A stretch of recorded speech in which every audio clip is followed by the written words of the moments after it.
శేఖర్ భాష నా పైన ఫిజికల్ గా అటాక్ చేశాడు అండి. నన్ను ఫస్ట్ కడుపులో తన్నాడు, కదా నడుపు మీద తన్నాడు. 12 స్టెప్స్ కిందకి పడ్డాను నేను. నా బ్రెస్ట్ మొత్తం కార్నర్ ఉన్న రాయికి తగిలింది. పోలీస్ కంప్లైంట్ ఇవ్వడం జరిగిందండి.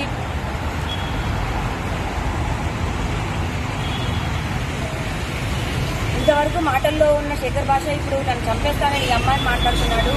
నాకు ప్రాణహాని ఉందండి. మొన్న రాత్రి కూడా మా ఇంట్లో కిటికీల వైపు రాళ్ళు తీసుకొని కొట్టాడు. నాకు భయం వేస్తుంది.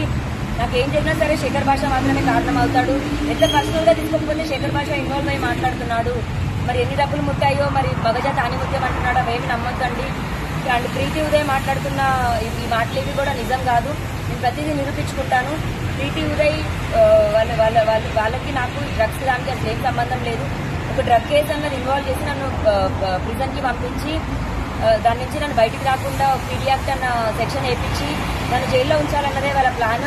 నేను జైల్లో ఉన్నప్పుడు ఇల్లు ఖాళీ చేసేసి కుక్కల పిల్లలు రోడ్డు మీద వదిలేసి రాస్తారు వీళ్ళు ఇంటి తాళాలు వేయాలన్నది శేఖర్ భాష నా మీద ఛాలెంజ్ చేస్తున్నాడు.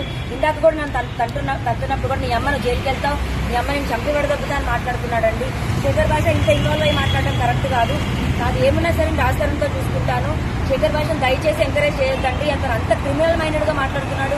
ఫిజికల్ గా నా పైన అటాక్ చేసి కాల్తో అన్నాడండి. కంప్లైంట్ ఇవ్వడం అనేది జరిగింది. రేపు ఎఫ్ఐఆర్ నమోదు చేస్తున్నారు. శేఖర్ భాష పైన చర్యలు తీసుకోవాలని కోరుకుంటున్నాను.